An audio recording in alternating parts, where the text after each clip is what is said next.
বক্তব্যটা বলুক, তারপরে সব্যসাচী আপনার কাছে আসছি আমি। সুপ্রিয়কে 1 মিনিট সময় দেওয়া হোক। সুপ্রিয় বলো।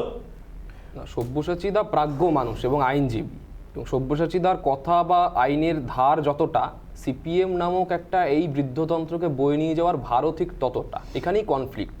সেই জায়গা থেকে আমি, সব্যসাচী দা বলছিলেন যে তৃণমূল কেন সংবিধান নিয়ে কথা বলবে। ভারতবর্ষের আসলে মজাটা এখানেই, আশ্চর্য রোমাঞ্চকর গণতন্ত্রের অভিযানটা এই জায়গাতেই, যে ভারতবর্ষে বিজেপিও যেরকম সংবিধান নিয়ে কথা বলবে, যেমন সিপিএম নন্দীগ্রাম সিঙ্গুর নেতাই আংরা ভাষা তারপরেও গণতন্ত্র নিয়েই কথা বলবে, তৃণমূল কংগ্রেসও তেমনি গণতন্ত্র, সংবিধান, সংসদ সব নিয়ে কথা বলতে পারে, সবাই কথা বলবে। এটাই আমাদের বিউটি অফ দ্য ডেমোক্রেসি।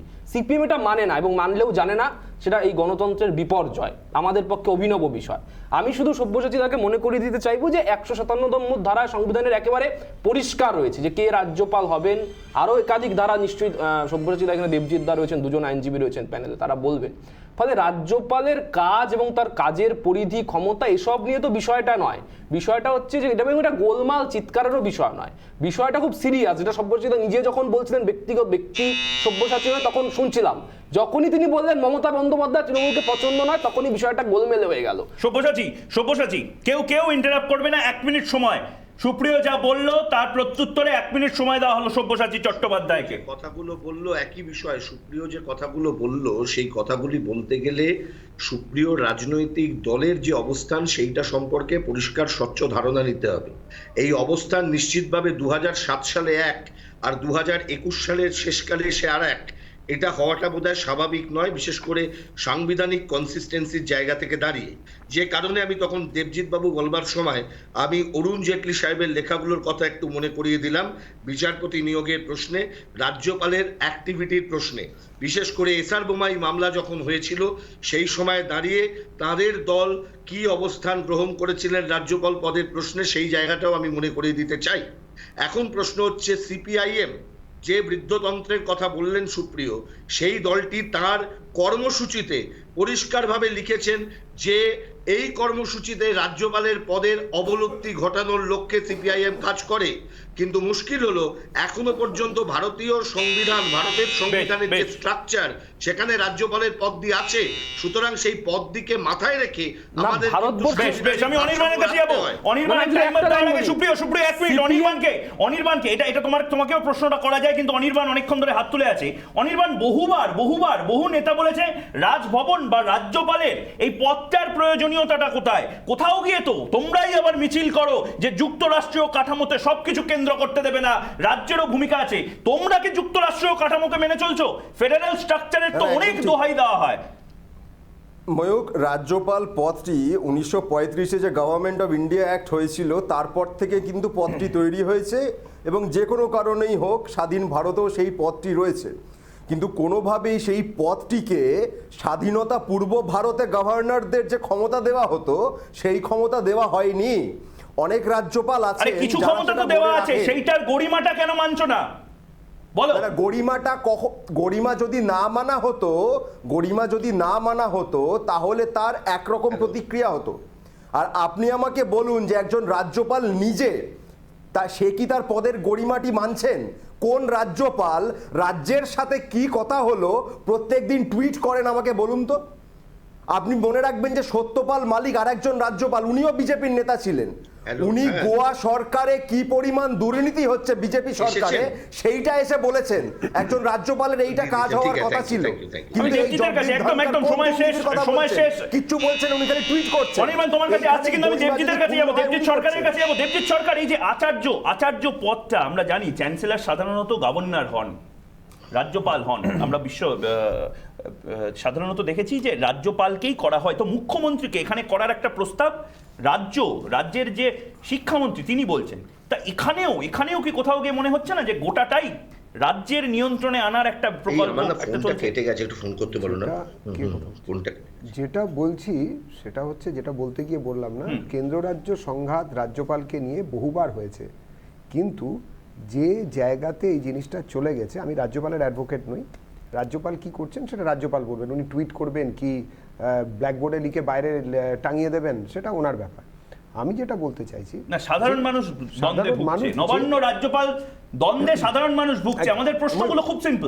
আমি যেটা না রাজ্যপাল কিন্তু বলো, বলো। সাধারণ মানুষের নির্বাচিত প্রতিনিধি সব্যসাচী আপনার কাছে আসছি, সব্যসাচী আপনার কাছে আসছি, দেবজিৎ বলুন। সব্যসাচী দা 1 মিনিট শুনুন। রাজ্যপাল না, আমি যেরকম অনির্বাণ বলছি। সাধারণ আমি বলছি মানুষের রাজ্যপাল নির্বাচিত কিন্তু প্রতিনিধি প্রতিনিধি নন, নন। আমি বলছি যেরকম সাধারণ মানুষের নির্বাচিত প্রতিনিধি নন, সেরকম কেন্দ্রীয় সরকার সাধারণ মানুষের নির্বাচিত প্রতিনিধি যদি হন, তাদের নির্বাচিত প্রতিনিধি হিসেবে ঘুরিয়ে কেন্দ্রীয় সরকারের একটা বড় কেন্দ্রীয় সরকার তারাই চালান যারা একটা আরো বড় মানে sector। আপনি মেনে তাদের নিচ্ছেন ঘুরিয়ে এনে রাজ্যপালকে তারাই এখানে পাঠান। কেন্দ্রীয় সুতরাং ওই সরকার নির্বাচিত, চালাচ্ছে। অনির্বাচিত না, না, এইসব আপনি কথা তাহলে বলবেন না। মেনে নিলেন যে রাজ্যপালকে কেন্দ্রীয় সরকার নির্বাচিত চালাচ্ছে, তাই তো? প্রতিনিধি নন, মানে সংবিধান মুখ্যমন্ত্রী মানার নির্বাচিত দরকার নেই। প্রতিনিধি নন। কেন্দ্রীয় সরকার যা বলছে আপনি সেই অনুযায়ী করছেন।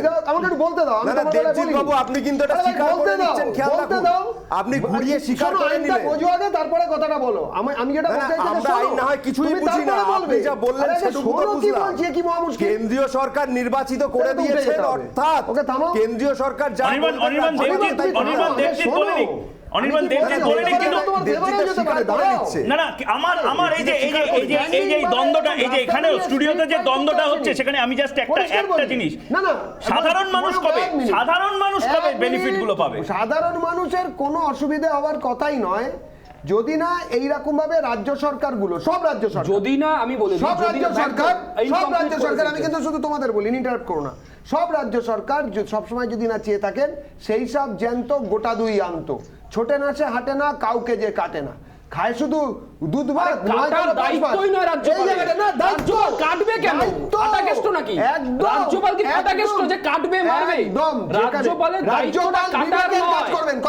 মানে মাস্টারমশাই, মানে রাজ্যপালকে সবসময় বলতে হবে মাস্টারমশাই আপনি কিছু দেখেননি, রাজ্যপালদেরকে সবসময় বলতে হবে মাস্টারমশাই আপনি কিছু দেখেননি, আমি কিছু শুনতে পাচ্ছি না, আমি কিছু দেখতে পাচ্ছি না।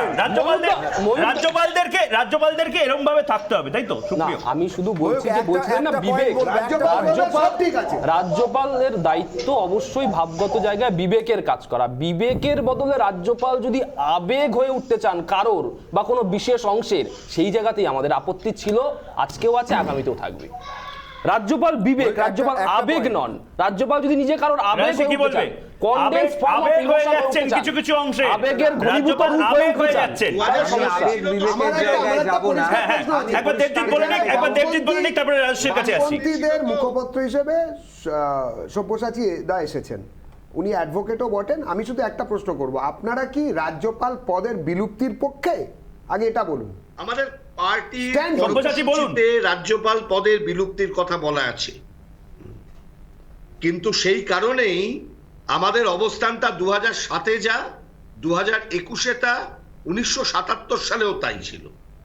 কিন্তু তোমাদের অবস্থানটা, মানে সুপ্রিয় দলের অবস্থানটা 2007-এ যা আর 2021-এ সম্পূর্ণ 180 ডিগ্রি ঘুরে গেছে।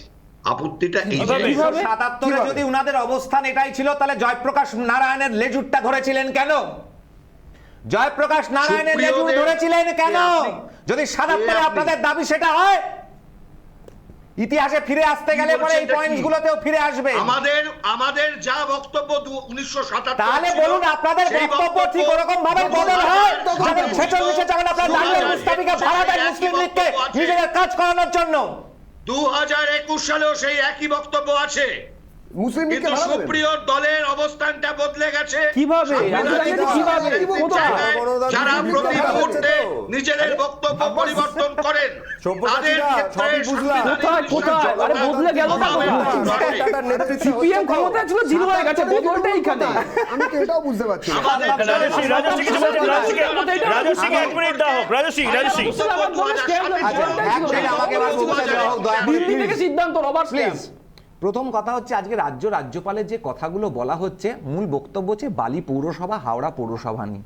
আচ্ছা, আজকে না, শুধু তাই নয়, না না, আমি মানুষ বেনিফিটটা কবে মানুষ পাবে? বেনিফিট পাচ্ছে প্যাথোলজিক্যাল লায়ার অনেক।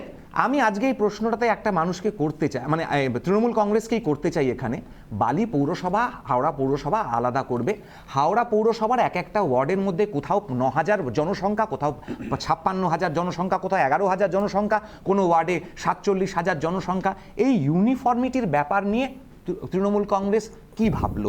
দ্বিতীয় কথা হচ্ছে, শেষ করে নিতে দিন, দ্বিতীয় কথা হচ্ছে বালি পৌরসভাকে হাওড়ার মধ্যে ঢোকানো হলো যে খুব ভালো পরিষেবা পাওয়া যাবে বলে এখন তারা সেটাকে আলাদা করতে চাইছে, মানে ভালো পরিষেবা পাওয়া যায়নি। এবার বালি পৌরসভার থেকে 45 কোটি টাকা হাওড়া পৌরসভায় গেছিল, সেই টাকাগুলো কি ফেরত পাওয়া যাবে? বালি পৌরসভাকে যখন মিউনিসিপ্যালিটি থেকে কর্পোরেশনে আনা হলো তখন খুব স্বাভাবিকভাবে প্রত্যেকটা রাস্তার ধারে যে হকারগুলো থাকে তাদের লাইসেন্স ফিস বেড়ে গেছে।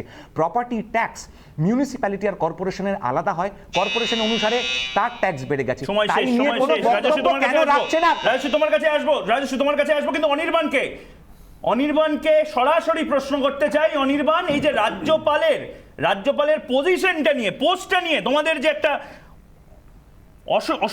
অসম্ভব রকম একটা ডিসকমফোর্ট তৈরি হয় মাঝে মধ্যে, সেইটার জন্য তো সাধারণ মানুষ হ্যাম্পার করছে, সাধারণ মানুষের সমস্যা হচ্ছে, নবান্ন রাজভবন দ্বন্দ্বের সাধারণ মানুষ তো বিপাকে পড়ছে।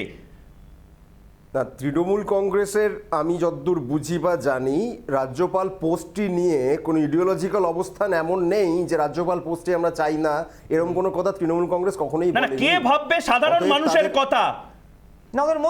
সাধারণ মানুষের কথা, সাধারণ মানুষের ভোটে নির্বাচিত সরকারের তারাই ভাবছে। আজকে নির্বাচিত মন্ত্রী বলেছে তার কারণ হচ্ছে এই যে ছবিটা আমি অনুরোধ করবো এটাকে একটুখানি ইয়ে করতে, মাননীয়ার ছবি যেখানে আগামী ভারতের কান্ডারি এবং বাঁদিকে হচ্ছে পশ্চিমবঙ্গ রাজ্য পুলিশের লোগো, এই পোস্টার টাঙানো হচ্ছে। এই সমস্ত কারণের জন্য হচ্ছে না, অন্য বেলায় হচ্ছে যে নরেন্দ্র মোদী সেন্ট্রালাইজড ইনস্টিটিউশনগুলোকে কবজা করছে। শুনে নিন, এইটা যদি অস্বস্তির কারণ হয়ে থাকে, মাননীয় সত্যপাল মালিক মহাশয় গোয়ার বিজেপি সরকারের দুর্নীতি নিয়ে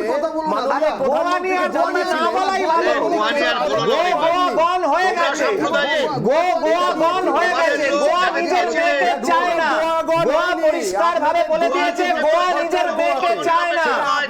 মাননীয় বলেছিলেন উনি গোয়ার মেয়ে, মানে গোয়া বাগান হলে হয়তো, যাই হোক গোয়া বা গোয়া বাগানের মেয়ে উনি নন। কেন নেননি? আপনারা তো এরকম সক্রিয় রাজ্যপাল চেয়েছেন, তাই তো? সত্যপাল মালিক সক্রিয়তা দেখিয়েছিলেন, কিন্তু অনির্বাণ ওই প্রশ্নটা থেকেই যায়। অনির্বাণ দেবজিৎ যে কথাটা বললো যে রাজ্যপালদের অ্যাকচুয়ালি ওই মাস্টার মশাই আপনি কিছু দেখেননি মতন থাকতে হবে। আমি কানে কিছু শুনছি না, চোখে কিছু দেখছি না, আপনি যা আমাকে লিখে দিচ্ছেন আমি সেইটাই পড়ছি, মানে এরকম সুপ্রিয় বলো, যেটা বলছি আমি যদি এক লাইনে বলে দিলাম